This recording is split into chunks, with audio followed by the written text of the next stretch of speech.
It seems like no movie is immune to getting rebooted or remade these days. From superhero stories to horror classics, plenty of famous franchises are getting major makeovers.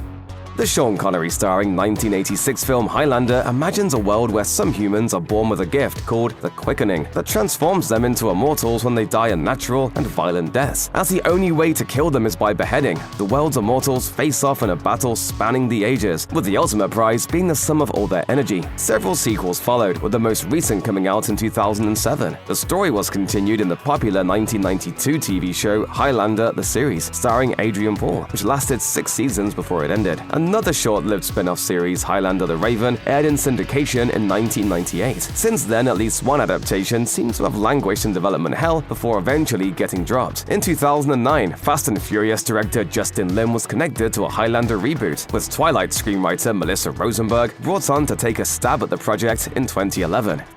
People are asking about you. What am I supposed to say? Tell them I'm immortal. Fortunately for fans of the franchise, it was announced in 2023 that Highlander was getting a $100 million reboot from Lionsgate, with Henry Cavill starring and John Wick director Chad Stahelski at the helm. The new production will be a prequel and is set to begin filming in January 2025 for a possible 2026 release. Speaking of the film at CinemaCon in 2024, Cavill teased that the movie will delve deep into the Highlander lore. The better part of a century has passed since the first Superman comic rolled out in 1938. Starring Kirk Alyn as the Man of Steel, Columbia Pictures' 15-part 1948 serial ended up being the franchise's first live-action adaptation, but certainly not the last. Since then, The Last Son of Krypton has made quite a few big-screen appearances. There's the 1951 B-movie Superman and the Mole Men, starring George Reeves, the Christopher Reeve era beginning in 1978, the Brandon Routh starring Superman Returns, and Henry Cavill's Man of Steel era beginning in 2013. And that's to say nothing of small-screen iterations like Smallville and Lois and Clark. As part of DC's most recent efforts to keep up with Marvel's popularity, the franchise has a Superman reboot on the way from James Gunn, with a release date set for July 11th, 2025. Gunn already has plenty of experience in the superhero genre, with directorial credits that include the 3 Guardians of the Galaxy movies for Marvel, as well as DC's The Suicide Squad. In this soft reboot, which wrapped filming in July 2024, Superman will be around 25 years old and still working to find his place in the world as an adopted human with an otherworldly heritage. The film stars David Corenswet as Superman, Nicholas Hoult as Lex Luthor, and Rachel Brosnahan as Lois Lane. With its endless stream of memeable moments and 3 unique endings, Clue is essential viewing. Even though it's considered a cult classic today, the board game-inspired comedy performed rather poorly when it first came out. But thankfully, it didn't take long for folks to warm up to it. Clue ended up spawning a nationally run stage adaptation and has received television homages everywhere, from Psych to Adventure Time. Attempts at a Clue reboot have been fizzling out since 2009, when Gore Verbinski, director of Pirates of the Caribbean and The Ring, was connected to an adaptation. Hasbro's efforts to shop the project bounced from Universal to 20th Century Fox before eventually landing with Sony. Ryan Reynolds and Jason Bateman were connected to the project at one point, but both have moved on to other projects.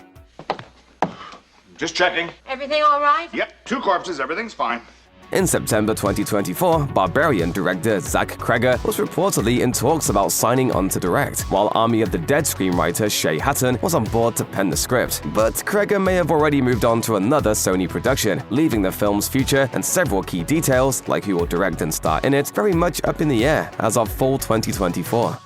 Another remake that's seemingly been languishing in development hell for ages is a big-screen adaptation of the 1970s spy-fi action superhero series The $6 Million Man. Starring Lee Majors as Colonel Steve Austin, the original show followed an astronaut who gets a completely bionic overhaul after a NASA test flight leaves him badly injured. Left with superhuman abilities thanks to his fancy new cybernetic implants, Austin goes to work for a top-secret government agency. The popular series ran for 5 seasons and led to the 3-season 1976 spin-off The Bionic Woman, as well as a handful of made-for-TV movies. A 2007 remake of Bionic Woman seemed promising, but its 8 episodes were met with critical disdain before it was cancelled. Although several attempts at a reboot of the original show have failed to emerge, Mark Wahlberg says he's still committed to bringing the franchise back as a theatrical feature. Wahlberg, who's been attached to the project since 2014, gave an update in 2024, telling Comic Book, "I have one superhero movie in mind, and it's The $6 Billion Man, formerly known as The $6 Million Man, gone up due to inflation."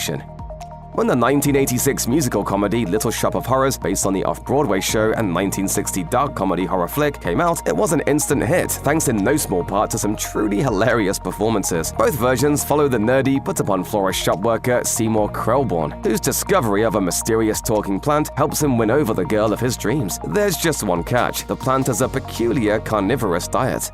I'm gonna go down to Schmendrick's and pick you up some nice chopped sirloin. Must be blood. Tui, that's disgusting. Must be British. The original source material is getting another reimagining as the Little Shop of Halloween Horrors, with insiders saying that this adaptation will share more in common with the 1960 Roger Corman-directed B-movie than its musical offspring. The film, which was scheduled to begin production in the fall of 2024, will be directed by horror comedy legend Joe Dante, who's best known for classics like Gremlins and The Burbs. Adapting the choose-your-own-adventure world of most video games into films can prove a tricky endeavor, which is perhaps why so many video game movies end up as box office bombs. For fans of the massively popular Japanese zombie horror game franchise Resident Evil, adapting the story into a full-length feature film has always been a tall order to fill. With a mixed but largely profitable box office performance, the 7 live-action Resident Evil films, 6 of which star Mila Jovovich as the amnesiac hero Alice, have amassed a serious cult following. Netflix's 2022 Reboot series attempted to harness the magic with a separate storyline starring the late, great Lance Reddick. But it was ultimately cancelled after only a season. Even though it was much more faithful to the source material than the film adaptations, it fell flat with audiences. Now there's hope for fans of the original films, who would also love to see world-building more directly connected to the games. Although it's still very much in the rumor phase, Barbarian director Zach Kreger may now be closer to doing so with the new Resident Evil reboot, having allegedly passed up a chance to work on the new Clue film to focus on bringing Raccoon City to movie theaters. Fans of Todd McFarlane's comic book anti-hero Spawn have been waiting ages to see their favorite franchise rebooted on screen. And while it seems they might need to wait a little bit longer, McFarlane says there is hope the project will be moving forward in the future. The return of Al Simmons, who made a deal with a demon in order to return to Earth as an undead vigilante, is closer than ever. Efforts to launch a sequel to the original 1997 film have been stuck in development hell for decades. By 2017, plans for a Blumhouse production were supposedly underway, with Jamie Foxx on board as the lead.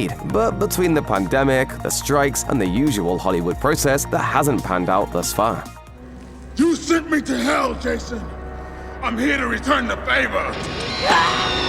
The good news is that the ball still seems to be rolling, with McFarlane revealing that Joker writer Scott Silver and others have been hard at work on the script. McFarlane told comicbook.com that he feels confident about where the script, which features a working title King Spawn, is headed, saying, "There's a script, but the writers they're not quite sort of satisfied with their own work, which is what all of us creative people are." Keeping with a trend maintained by recent productions like Deadpool and Wolverine, King Spawn will be rated R.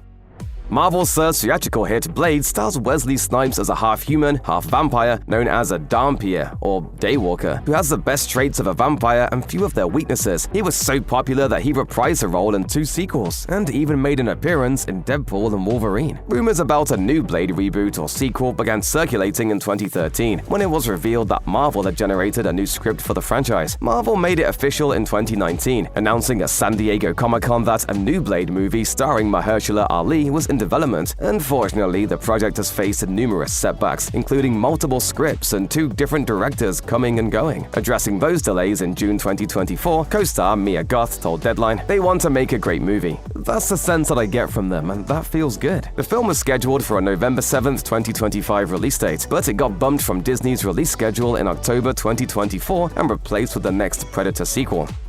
Director Mike Flanagan has built a cult following over the years, with a long stream of creepy supernatural horror films and limited series. As one of the most beloved horror filmmakers currently working, it's hard to imagine a better director for a Blumhouse reboot of The Exorcist, a second one that is. In a $400 million deal, Universal secured the rights to make an Exorcist trilogy, with the studio originally enlisting Halloween filmmaker David Gordon Green to direct them. When the first film in that trilogy, 2023's The Exorcist Believer, proved a box office disappointment, the studio replaced him with Flanagan in hopes of turning things around. If his other works are any indication, Flanagan's appreciation for The Exorcist may be the missing piece that's needed for the quality reboot fans have been missing. As he told Deadline, "The Exorcist is one of the reasons I became a filmmaker, and it is an honor to have the chance to try something fresh, bold, and terrifying within this universe." The film is slated for theatrical release on March 13th, 2026. What an excellent day for an exorcism. Some amazing horror movies are successful in spite of their tiny budgets, but the fact that the Blair Witch Project was made for just $35,000 is a major part of its terrifying success. 2.5 decades later, there's seemingly no one better to revive that magic than Jason Blum and his team at Blumhouse, who built their reputation with low-budget horror films like Paranormal Activity. Announcing the project in an April 2024 press release, Lionsgate revealed that Blum will be teaming up with producer Roy Lee of Vertigo Entertainment, whose many production credits include The Ring, the 2016 TV adaptation of The Exorcist, and the 2024 Max adaptation of Salem's Lot. For his part, Bloom seems thrilled to be connected to the project. In his words, "I don't think there would have been a Paranormal Activity had there not first been a Blair Witch, so this feels like a truly special opportunity, and I'm excited to see where it leads." The original film's 3 stars also hope to be included in the production process. In an April 2024 Facebook post on behalf of the actors, citing earlier failed reboots, Joshua Leonard wrote, "As the insiders who created the Blair Witch and have been listening to what fans love and want for 25 years, we're your single greatest, yet thus far, unutilized secret weapon." A fantasy franchise built around a 1980s toy should almost have no right to have world building as complex and well-developed as Masters of the Universe, the Sword and Planet franchise encompassing He-Man and She-Ra. But since their 1982 creation, the beefy Golden Boy Prince and his twin sister have spawned their fair share of comic books, animated TV shows, and a film that happened to be a total bomb. Starring Dolph Lundgren as He-Man while featuring a pre-Friends Courtney Cox and a pre-Star Trek Voyager Robert Duncan McNeil, the live-action Masters of the Universe was perhaps best characterized by Variety as a, quote, Conan Star Wars hybrid ripoff. But with the more recent success of the Netflix animated shows She-Ra and the Princess of Power and Masters of the Universe Revelation, the franchise is getting another chance to shine in the live-action space. The Masters of the Universe reboot will star Nicholas Galitzine as He-Man, Alison Brie as Skeletor's witch crony Evil Lyn, and Camila Mendes as Teela, with Travis Knight on board to direct. Chris Butler, who previously worked with Knight on Paranorman and Kubo and the Two Strings, is co-writing the script for the production, which is currently scheduled for a theatrical release on June 5th, 2026.